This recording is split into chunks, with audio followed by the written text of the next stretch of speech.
2023-24ನೇ ಸಾಲಿನ SSLC ಪರೀಕ್ಷೆಯಲ್ಲಿ ಶಿರಹಟ್ಟಿ ಪಟ್ಟಣದ ಸೆಂಟ್ ಫಾಲ್ಸ್ ಶಾಲೆಯಲ್ಲಿ ಓದುತ್ತಿದ್ದ ಸುಧಾ ಬಸವರಾಜ್ ತೇಲಿ ಇವಳು 89.84ರಷ್ಟು ಅಂಕ ಪಡೆದಿದ್ದಾಳೆ.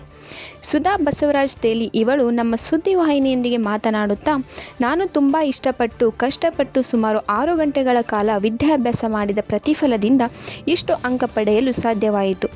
ನಾನು ಇಷ್ಟು ಅಂಕ ತೆಗೆದುಕೊಂಡಿದ್ದು ತೃಪ್ತಿ ತಂದಿಲ್ಲ. ಮುಂದಿನ ದಿನಮಾನಗಳಲ್ಲಿ ಹೆಚ್ಚು ವಿದ್ಯಾಭ್ಯಾಸ ಮಾಡಿ ಜಿಲ್ಲಾಧಿಕಾರಿ ಆಗುವ ಕನಸು ಕಂಡಿದ್ದೇನೆ ಎಂದು ತನ್ನ ಮನದಾಳದ ಮಾತು ಹಂಚಿಕೊಂಡಳು. ಬಸವರಾಜ್ ತೇಲಿ. ನನ್ನ ತಂದೆ ಹೆಸರು ಬಸವರಾಜ್, ನನ್ನ ತಾಯಿ ಹೆಸರು ಸಾವಿತ್ರಿ. ನಾನು 2023-24ನೇ ಸಾಲಿನ SSLC ಪರೀಕ್ಷೆಯಲ್ಲಿ 89.6 ಅಂಕಗಳನ್ನು ಪಡೆದಿದ್ದೇನೆ. ಇದನ್ನು ಪಡೆಯಲು ತುಂಬ ಕಷ್ಟಪಟ್ಟು ಓದಿದ್ದೇನೆ. ಆದರೂ ನಾನು ಅಂದ್ಕೊಂಡಿದ್ದ ಅಂಕ ನಾನು ರೀಚ್ ಆಗಿಲ್ಲ. ಅದನ್ನು ಇನ್ನೂ ರೀಚ್ ಮಾಡಬೇಕು, ಸಕ್ಸಸ್ ಆಗಬೇಕಂದ್ರೆ ಭಾಳ ಕಷ್ಟಪಡಬೇಕು. ಇದು 89.6 ಅಂದ್ರೂ ನನ್ನ ನೈಟ್ ಎಲ್ಲ 12 ಗಂಟೆವರೆಗೂ ಮತ್ತು ಬೆಳಗ್ಗೆ ಮಾರ್ನಿಂಗ್ ಎದ್ದು ಓದಿದ್ರೂ ನಾನು 90ವರೆಗೂ ರೀಚ್ ಆಗೋಕ್ಕಾಗಿತ್ತು. ಇನ್ನೂ ನನ್ನ ಅನ್ಕೊಂಡಿದ್ದ ಪರ್ಸೆಂಟು ನಾನು ಮಾಡಿದ ಪರ್ಸೆಂಟು ಭಾಳ ಅಂದರೆ ಭಾಳ ಕಡಿಮೆ ಶ್ರಮ ಪಡಬೇಕಿತ್ತು. ಆ ಶ್ರಮ ಈಗ ನಾನು 10th ಇಷ್ಟು ಮಾಡೀನಿ. ಈಗ ಇನ್ನೂ ಏನೇನು ನನ್ನ ತಪ್ಪು ಎಲ್ಲೆಲ್ಲಿ ಏನೇನು ಅಂತಂದು ಗೊತ್ತಾಗೈತಿ. ಅದನ್ನು ನಾನು ಮುಂದೆ ಅದನ್ನು ಸರಿ ಮಾಡಿಕೊಂಡು ನೆಕ್ಸ್ಟ್ ಕಂಟಿನ್ಯೂ ನನ್ನ ಸ್ಟಡಿ ಕಡೆ ಭಾಳ ಎಫರ್ಟ್ ಹಾಕಿ ನಾನೇನು ಅಂದ್ಕೊಂಡಿನಿ, ನಾನು ಎಷ್ಟು ಪರ್ಸೆಂಟೇಜ್ ಅಂದ್ಕೊಂಡಿನಿ ನಾನು ಅದನ್ನ ಮಾಡ್ತೀನಿ. ನಾನು 90 ಮಾಡಬೇಕಂದ್ರೂ ಏನು ಕಡಿಮೆ ಅಲ್ಲ, ಅದಕ್ಕೂ ಎಫರ್ಟ್ ಹಾಕಬೇಕು. ಎಫರ್ಟ್ ನಾನು ಒಬ್ಬರಿಂದ ಆಗೈತಂತ ಹೇಳಲ್ಲ. ನನ್ನ ಸ್ಕೂಲ್ ಒಳಗಿರೋಂಥ ನಮ್ಮ ಮನೆಯೊಳಗೆ ನಾನು ಏನು ಕಲಿತೀನಿ ಏನೋ ಮಾಡ್ತೀನಿ ಅಂದ್ರೂ ಪ್ರೋತ್ಸಾಹ ಕೊಟ್ಟಿದ್ದು ನಮ್ಮ ಮನೆಯವ್ರು ಪ್ರೋತ್ಸಾಹ ಕೊಟ್ಟಿದ್ದ ನಾನು ಒಂದು ಒಳ್ಳೆ ಸ್ಕೂಲಿಗೆ ಹಚ್ಚಿದೆ. ಅಲ್ಲಿ ಆ ಸ್ಕೂಲಿಂದ ಹೋದ್ಮೇಲೆ ಅಲ್ಲಿರುವಂಥ ಶಿಕ್ಷಕರು ಎಲ್ಲರೂ ಚೆಂದಾಗಿ ಹೇಳ್ಕೊಟ್ರು. ಅವ್ರು ಹೇಳ್ಕೊಟ್ಟಿದ್ದಕ್ಕೆ ನಾನು 90%. ಅವರು ಹಂಗೆ ಹೇಳಿದ್ರು ಅಂತಂದು ನಾವು ಬಿಡೋಕ್ಕಾಗಲ್ಲ. ಅವ್ರು ಏನೇನು ಹೇಳ್ತಾರೆ ಅದನ್ನೆಲ್ಲ ನಾವು ಕರೆಕ್ಟಾಗಿ ನೀಟಾಗಿ ಮಾಡ್ಕೊಂಡು ಹೋದ್ರೆ ನಾವು ಅಂದ್ಕೊಂಡಿದ್ದ ಪರ್ಸೆಂಟೇಜ್ ರೀಚ್ ಆಗ್ಬೋದು. ನಾನು ಮಾಡೀನಿ, ಆದ್ರೆ ಇನ್ನೂ ಎಲ್ಲಿ ಮಿಸ್ಟೇಕ್ ಆಯಿತು ನನಗೆ ಗೊತ್ತಿಲ್ಲ. ಆ ಮಿಸ್ಟೇಕ್ ನನಗೆ ಈಗ ಗೊತ್ತಾಗ್ತಾ ಆ ಮಿಸ್ಟೇಕ್ ನಾನು ತಿಳ್ಕೊತೀನಿ. ಮನೆಯೊಳಗೆ ನಾನು ಏನೋ ಮಾಡ್ತೀನಿ ಏನೋ ಓದ್ತೀನಿ ಅಂದರೂ ಯಾವುದಕ್ಕೂ ಒಬ್ಬರು ಇಲ್ಲ ಅಂದಿಲ್ಲ.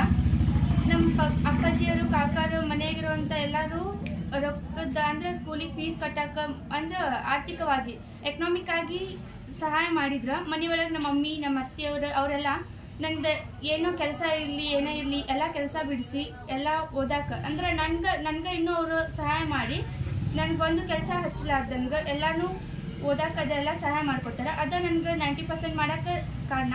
ಈಗ ನನಗೆ ಇನ್ನೂ ನಂದು ಎಲ್ಲ ಸಕ್ಸಸ್ ಕಾಣಬೇಕಂದ್ರೆ ಒಂದು ಒಳ್ಳೆ ಕಾಲೇಜ್ ಬೇಕು. ನಂದು ಏಮ್ ಏನಂದ್ರೆ ಇಂಜಿನಿಯರಿಂಗ್ ಮಾಡ್ಕೊಂಡು DC ಆಗಬೇಕು ಅನ್ನೋದು.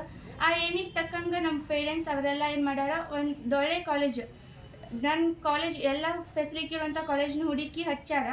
ಅವ್ರು ಹಚ್ತಾರಂತ ನಾ ಹಂಗೆ ಬಿಡೋಕ್ಕಾಗಲ್ಲ. ಅವ್ರು ಹಚ್ಚಿದ ತಕ್ಕಂಗೆ ಅದು ಎಷ್ಟು ಕಷ್ಟಪಟ್ಟು ಕಟ್ಟಿರ್ತಾರ ಫೀಸ್, ಅದು ಹಂಗೆ ಯಾವುದು ರೊಕ್ಕ ಹಂಗೆ ಎಲ್ಲ ಕಟ್ತಾರೆ. ಆದರೆ ರೊಕ್ಕ ಕಟ್ಟಿ ಎಷ್ಟು ಕಷ್ಟಪಟ್ಟು ಹಚ್ಚಿರ್ತಾರ ಫೀಸ್, ಆ ಕಷ್ಟಕ್ಕೆ ನಾನು ಏನೋ ಒಂದು ಗಿಫ್ಟ್ ಕೊಡ್ಬೇಕಂದ್ರೆ ಅದು ನನ್ನ ಮಾರ್ಕ್ಸ್, ನನ್ನ ಸಕ್ಸಸ್ಸು, ನನ್ನ ಯಶಸ್ಸು.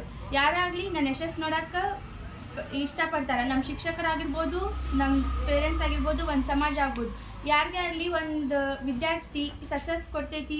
ಎಲ್ಲರೂ ವಿದ್ಯಾರ್ಥಿಗಳದ್ದು ಶ್ರಮ ಮತ್ತು ಸಕ್ಸಸ್ ಅದನ್ನು ನೋಡೋಕೆ ಇಷ್ಟಪಡ್ತಾರೆ. ನಾನು ಅದನ್ನು ಮಾಡ್ತೀನಿ. ಎಲ್ಲರಿಗೂ ಒಂದು ಒಳ್ಳೆ ಹೆಸರು ಕೊಡ್ತೀನಿ, ಒಂದು ಗೌರವ ಕೊಡ್ತೀನಿ, ಎಲ್ಲರ ಗೌರವನೂ ಕೀರ್ತಿನೂ ಉಳಿಸ್ತೀನಿ. 24ರ SSLC ತರಗತಿ ಒಳಗೆ ನಮ್ಮ ಅಣ್ಣನ ಮಗಳಾದ ಸುಧಾ ಬಸವರಾಜ್ ತೇಲಿಗಳು 90% ಮಾಡಿದ್ದು ನಮ್ಮ ಮಂತನಕ್ಕೆ ಒಂದು ದೊಡ್ಡ ಗೌರವ ತಂದುಕೊಟ್ಟಂಗೆ, ನಮ್ಮ ಸಮಾಜಕ್ಕೆ ಒಂದು ದೊಡ್ಡ ಗೌರವ ತಂದುಕೊಟ್ಟಂಗೆ. ಅದೇ ರೀತಿ ಆ ಒಂದು ಭಾಳ ತಂಗಿಯಿಂದ ಸನ್ಮಾನ ಮಾಡಿ ಆಕೆಗೆ ಹರಿಸಿ ಹೋಗಿದ್ದಾರೆ.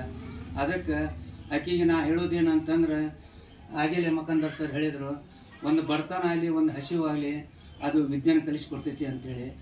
ಆ ಒಂದು ಹಸಿವು ಅಂದ್ರೆ ಹೊಟ್ಟೆ ತುಂಬಿಸ್ಕೊಳ್ಳೋ ಹಸಿವಲ್ಲ, ಆ ವಿದ್ಯೆ ಕಲಿಬೇಕು ಅನ್ನುವಂಥ ಹಸಿವು ಆ ವಿದ್ಯಾರ್ಥಿಗೆ ಆ ಭಗವಂತ ಕೊಡಲಿ ಅಂತೇಳಿ.